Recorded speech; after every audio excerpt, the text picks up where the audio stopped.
Shirdi Sai trust 60 वर्षों से एक मुस्लिम फकीर साईं बाबा उर्फ चांद मियाँ को न केवल हिंदू ब्राह्मण साबित करने का कुत्सित प्रयास कर रहा है, बल्कि अवतार प्रमाणित करने में लगा हुआ है। धर्म का मूल उद्देश्य ही सत्य की खोज होता है। उस आस्था का ही क्या मूल्य जो झूठ और कपट के सहारे खड़ी की गई हो। सत्य तो यह है कि मौला साईं के 99% भक्तों को उनकी असलियत के बारे में कुछ भी ज्ञात नहीं है। मौला साईं के जीवन के बारे में प्रमाणिक जानकारी उनके सेवक गोविंद राव दाभोलकर की पुस्तक साईं सच्चरित्र में मिलती है। ये पुस्तक स्वयं मौला साईं के द्वारा ही लिखी हुई मानी जाती है, क्योंकि गोविंद राव ने जब साईं बाबा से उनकी जीवनी लिखने की आज्ञा मांगी तो मौला साईं ने आशीर्वाद देते हुए कहा कि मैं तुम्हारे अंतकरण में प्रकट होकर स्वयं अपनी जीवनी लिखूंगा। गोविंद राव ने मस्जिद में होने वाली घटनाओं को संकलित कर सर्वप्रथम मराठी में वह पुस्तक लिखी। यही वह पुस्तक है जिसके बल पर चांद मियाँ का महिमा मंडन किया गया है।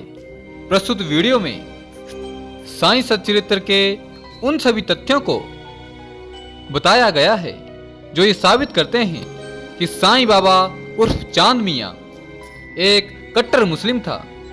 इस वीडियो का मुख्य उद्देश्य उस भ्रम से पर्दा उठाना है जो साईं भक्तों की आंखों पर पड़ा हुआ है। साईं बाबा अपनी पूरी उम्र मस्जिद में रहे। पुस्तक में हर जगह इस बात का उल्लेख है। मौला साईं ने 65 वर्ष की उम्र में एक बार भी एक भी रात मंदिर में नहीं गुजारी। अल्लाह मालिक सदा उनकी जुबान पर रहता था। वो सदा अल्लाह मालिक पुकारते रहते। पूरी पुस्तक में हर जगह इस बात का उल्लेख है। साईं बाबा के मुंह से कभी भी ओम नमः शिवाय, जय श्री राम या श्री कृष्ण जैसे शब्द नहीं निकले और ना ही वो ओम का उच्चारण करते थे।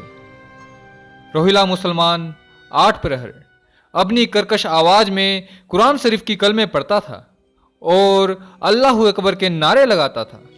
परेशान होकर जब गांव वालों ने बाबा से उसकी शिकायत की तो उन्होंने कहा कि मैं उसकी कलमों के समक्ष उपस्थित होने का साहस करने में असमर्थ हूं, और मौला साईं ने गांव वालों को भगा दिया। इसका प्रमाण साईं सच्चरित्र अध्याय 3 पेज संख्या 5 में दिया गया है।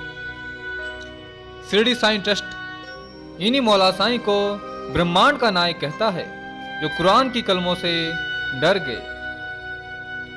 तरुण फकीर को उतरते देख महलसा पति ने इन्हें सर्वप्रथम आओ साईं कहकर पुकारा था, जिसका प्रमाण साईं सच्चरित्र की अध्याय 5 पेज संख्या 2 में दिया गया है।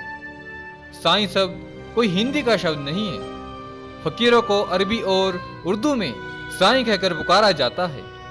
मौला साईं हमेशा कफनी पहनते थे। अध्याय 5 पेज संख्या 3 में इसका जिक्र किया गया है।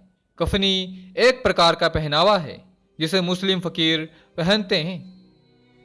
मौला साईं हमेशा खतना करवाने के पक्ष में था, जबकि खतना करवाने की परंपरा मुस्लिमों में है। मौला साईं फकीरों के संग मांस मछली का सेवन भी कर लेते थे।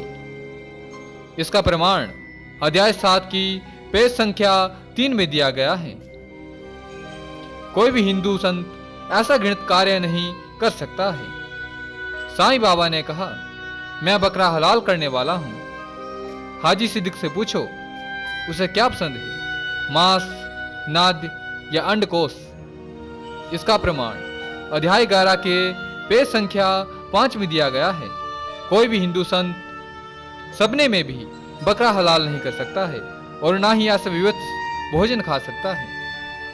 एक बार एक बकरा बलि चढ़ाने के लिए मस्जिद में लाया गया तथा साईं बाबा ने कहा, मैं स्वयं इसे बलि चढ़ाने का कार्य करना चाहता हूं।